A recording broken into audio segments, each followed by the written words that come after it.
నీలిమ, ఆకాశా? హా, మరి నీ పేరు నీలిమనే కదా. బట్ నా పేరు పక్కన మీ పేరు ఎందుకు ఉంది? వాట్? నా పేరు కాకుండా ఇంకా ఎవరి పేరు ఉంటుంది అని దగ్గరికి రాబోతాడు. ఇంతలో నీలిమ, ఆగండి.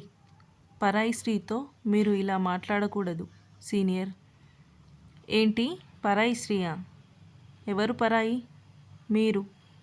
మీరు వేరొకరి భార్యతో ఇలా మాట్లాడకూడదు. అందులోనూ వేరొకరి భార్య గదిలోకి మీరు ఇలా రాకూడదు. వాట్? పిచ్చిగాని పట్టిందా? వేరొకరి భార్య ఏంటి? ఏం వాగుతున్నావు? అవును, మరి నన్ను సాగర్ కదా పెళ్లి చేసుకుంది. మరి మీరు ఇలా అంటూ మాట్లాడుతూ ఉండగానే ఆకాష్ నీలిమ చేతిని పట్టుకొని దగ్గరికి లాక్కుంటాడు. భయంతో అలాగే చూస్తూ ఉండిపోతుంది. ఏది ఇంకొకసారి చెప్పు అని ఎరుపెక్కిన కళ్ళతో అడుగుతాడు. అవును, నేను చెప్పింది నిజమే కదా అని మాట పూర్తి అవ్వకముందే నీలిమ నడుము ఆకాష్ చేతిలో బలి అవుతుంది. అమ్మా అని చిన్నగా అరుస్తుంది. ఏంటి ఏదో వాగుతున్నావు? కొంపదీసి గతం మర్చిపోయావా? లేకపోతే దెబ్బ తగలడం వల్ల చిన్న మెదడు చితికిందా? నాకు ఏమీ కాలేదు. ముందు మీరు వదలండి. నేను నా పెళ్ళాన్నే కదా పట్టుకుంది. ఎవరినో నేను అన్నట్టు బిల్డప్ ఇస్తున్నావు. అసలు ఏంటిది సీనియర్? వదలండి. సాగర్కి తెలిస్తే చంపేస్తాడు. వాడేవాడు నన్ను చంపడానికి? అయినా నాకు తెలియక అడుగుతున్నా. సాగర్ గాడి జపం చేస్తున్నావు.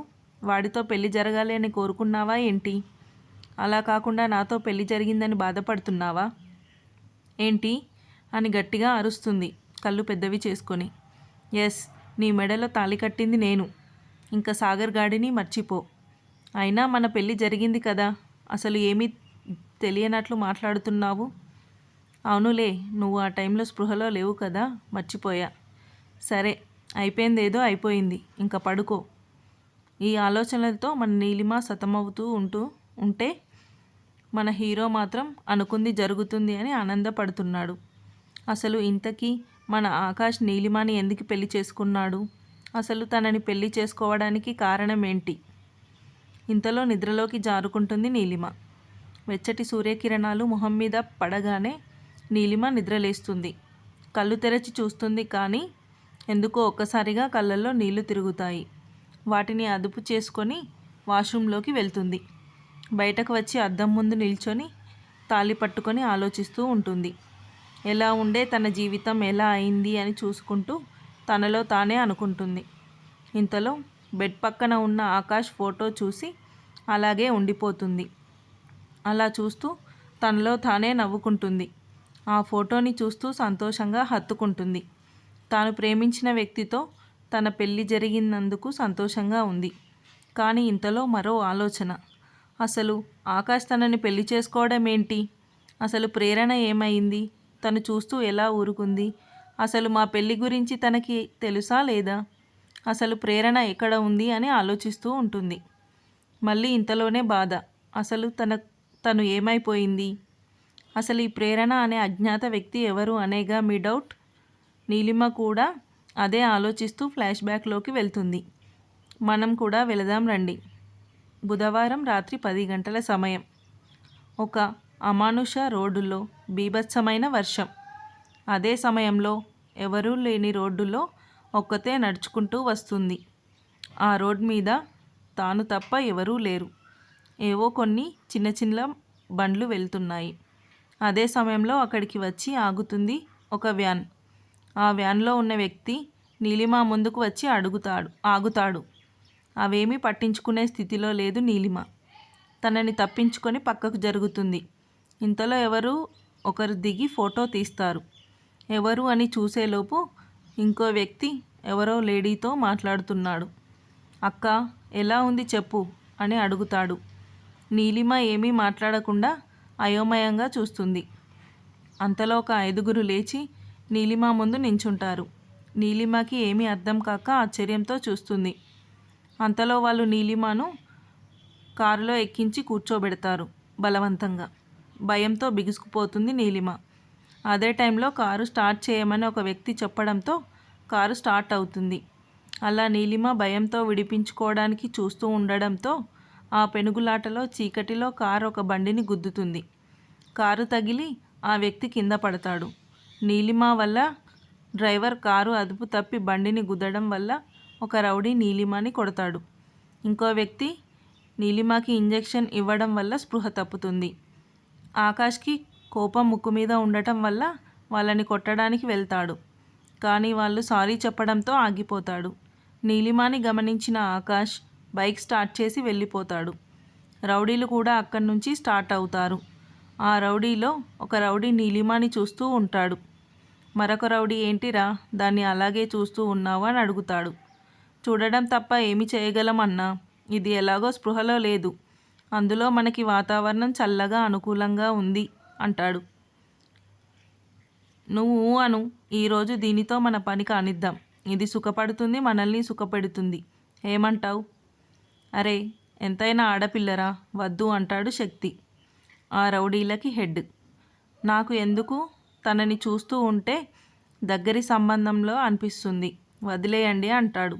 ఊరుకో అన్నా, నువ్వేనా ఇలా మాట్లాడేది, నీకు ఇష్టం లేకపోతే వదిలేయి, కానీ మేము కానిస్తామని అంటాడు. నీలిమ మీద చేయి వేయబోతుండగా బల్లుమని అద్దం పగిలిన శబ్దం. అద్దం పగిలి గాజు పెంకలు వచ్చి వాళ్ళ మీద పడతాయి. అందులో ఒక పెంకు నీలిమ మీద కూడా పడి చేతికి గాయం అవుతుంది. అంతలో కారులో ఉన్న రౌడీలు బయటకు వచ్చి ఆకాష్ని కొట్టబోతారు. అంతే, వాళ్ళందరినీ కొట్టి అక్కడే పాతి పెడతాడు. శక్తి నీలిమాని తీసుకొని ఒక చెట్టు కింద కూర్చోబెట్టి ఆకాష్ దగ్గర నిలబడతాడు. ఆకాష్ వెనక్కి తిరిగేలోపు శక్తి నీలిమాని చూపించి ఇక్కడి నుంచి ఆ అమ్మాయిని తీసుకొని వెళ్ళిపోమని చెప్పగా, ఆ అమ్మాయి చాలా పెద్ద ప్రమాదం నుంచి తప్పించుకుంది అని చెప్పి తనకి ఏదైనా అవసరం అయితే కాల్ చేయమని చెప్పి వెళ్ళిపోతాడు. అలా తనని అక్కడి నుంచి హాస్పిటల్లో జాయిన్ చేసి వెళ్ళిపోతాడు ఆకాష్. ఉదయాన్నే స్పృహలోకి వచ్చిన నీలిమ ఇంటికి వెళ్ళిపోతుంది. ఇంటికి వెళ్ళిన ఆకాష్ నైట్ జరిగింది గుర్తు చేసుకొని ఆలోచిస్తూ ఉంటాడు. అసలు అక్కడ వాడేం చేస్తున్నాడు, ఎందుకు ఇన్ని సంవత్సరాలు నాకు దూరంగా ఉన్నాడు, వాడు స్పృహలోకి వస్తే బాగుండు అనుకొని స్పృహ అనే మాట వినగానే హాస్పిటల్ గుర్తు వచ్చి హాస్పిటల్ దగ్గరికి వెళ్తాడు. అక్కడ రిసెప్షనిస్ట్ ఆకాష్కి నీలిమ వెళ్ళిపోయిన విషయం చెప్పి ఒక లెటర్ మరియు ఒక చైన్ ఇస్తుంది. మొదట ఆ చైన్ చూసిన ఆకాష్ షాక్లోకి వెళ్ళిపోతాడు.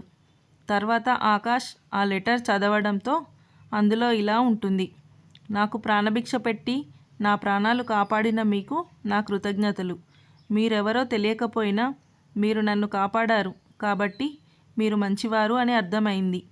మీ రుణం ఎప్పటికీ తీర్చుకోలేను. అందుకే నా జ్ఞాపకంగా ఉన్న ఈ గొలుసును మీకు ఇస్తున్నా అని ఉంటుంది. మొత్తం చదివిన ఆకాష్ ఆ లెటర్ని పట్టించుకోకపోయినా ఆ చైన్ని మాత్రం అలాగే చూస్తూ ఉంటాడు. అక్కడ విచిత్రం ఏమిటి అంటే ఆ చైన్లో ఉన్న లాకెట్ కాకుండా వేరే లాకెట్ ఉంటుంది. అది గమనించిన ఆకాష్ ఇది తన చైన్ కదా అనుకుంటూ ఉంటాడు. అప్పుడే గుర్తుకు వస్తుంది అది తను ప్రాణంగా ప్రేమించిన అమ్మాయిది అని. ఎంతో ఆనందం, అంతలోనే బాధ. ఎందుకు అంటే తన ప్రియసఖిని చూడలేకపోయాడు అని. వెంటనే హాస్పిటల్ దగ్గరికి వెళ్ళి సీసీటీవీ ఫుటేజ్ కోసం అడుగుతాడు.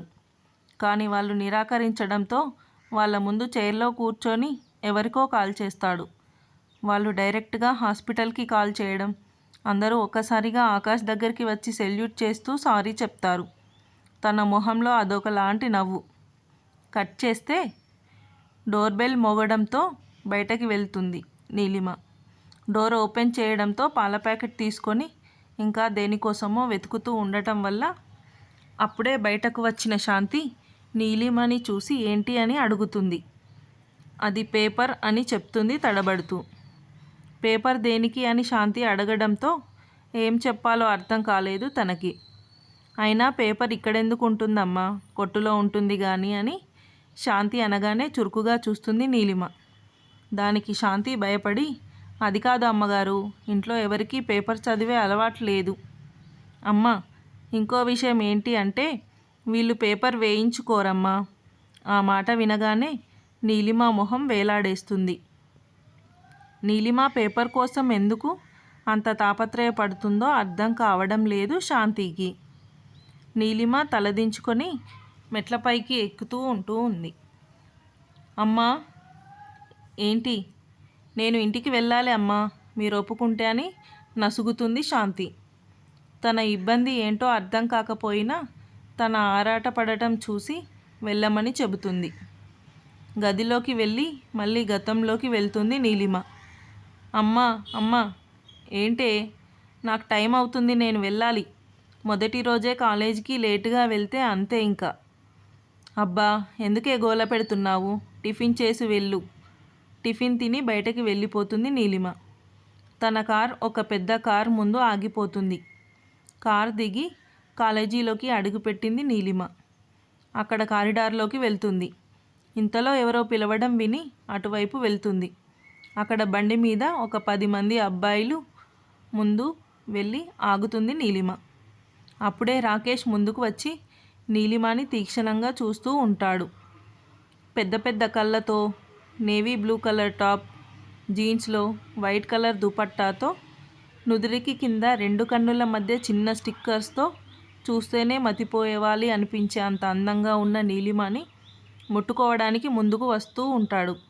వాళ్ళ ఫ్రెండ్స్లో ఒకడు, అరే మామ ఆగురా, దాన్ని ముట్టుకోవడం కన్నా ముందు ముద్దు పెట్టుకుంటే బాగుంటుందిరా. ఆ మాట విన్న నీలిమ కళ్ళల్లో కంగారు కనిపించడంతో ఒకడు ముందుకు వస్తాడు.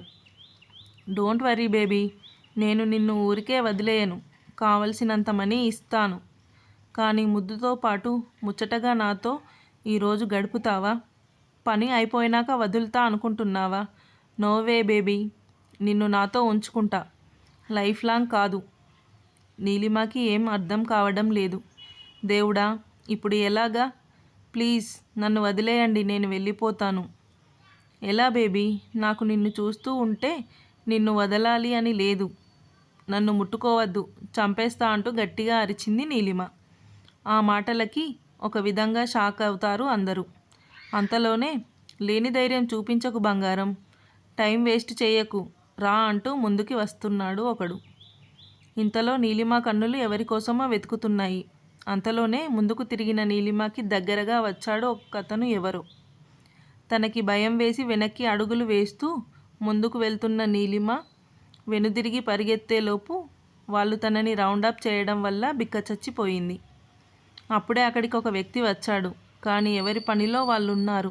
ఇంతలో నీలిమని పట్టుకొని ఒకతను తనని సమీపించి ముద్దు పెట్టుకోవడానికి రాబోతుంటే ఎవరిదో శ్వాస తన మెడకి తగలడంతో ముందుకు తిరిగిన నీలిమకి తన ముందున్న వ్యక్తిని చూసి కళ్ళు పెద్దవయ్యాయి. ఏయ్, ఇక్కడేం చేస్తున్నావు? రా వెళ్దాం. రేయ్, ఆ అమ్మాయిని వదులురా, లేకపోతే ఈసారి నిన్ను వదలను అన్నాడు రాకేష్. అయినా తన మాటలు పట్టించుకోకుండా ముందుకు వెళ్తున్న ఆకాష్ని చూసి కోపంతో నీలిమ చేయి పట్టుకొని లాగుతాడు. దానివల్ల నీలిమ ముందుకు పడబోతుంటే తన నడుం మీద చేతులు నిలిపాడు ఆకాష్. హేయ్, నడవడం కూడా రాదా నీకు? వెళ్దాం పద. రేయ్, మర్యాదగా వదులు తనని, లేకపోతే నిన్ను ఈ కాలేజీలో అడుగు పెట్టకుండా చేస్తా. అయినా ఆ అమ్మాయి ఎవరో నీకు తెలియదు అని నాకు తెలుసు, వదిలేయ్. ఎవరు చెప్పారురా నీకు? తను నా మనిషి అని నీలిమ నడుము చుట్టూ చేతులు వేసి తీసుకెళ్ళి పోయాడు. నిన్ను వదలను ఆకాష్ అంటూ గట్టిగా అరుస్తున్నాడు రాకేష్. సారీ మిస్, నువ్వు ఎవరు అయితే నాకెందుకు, బట్ ఇలా ఉంటే కుదరదు. ధైర్యంగా ఉండాలి. ఎనీవే, టేక్ కేర్, బాయ్ అని అక్కడి నుంచి వెళ్ళిపోతాడు ఆకాష్. అలా చూస్తున్న నీలిమని వెనుక నుంచి ఎవరో హత్తుకున్నట్టు అనిపించి గట్టిగా అరవబోయింది. నెక్స్ట్ పార్ట్ కోసం ఛానల్ని సబ్స్క్రైబ్ చేయండి. Thank you.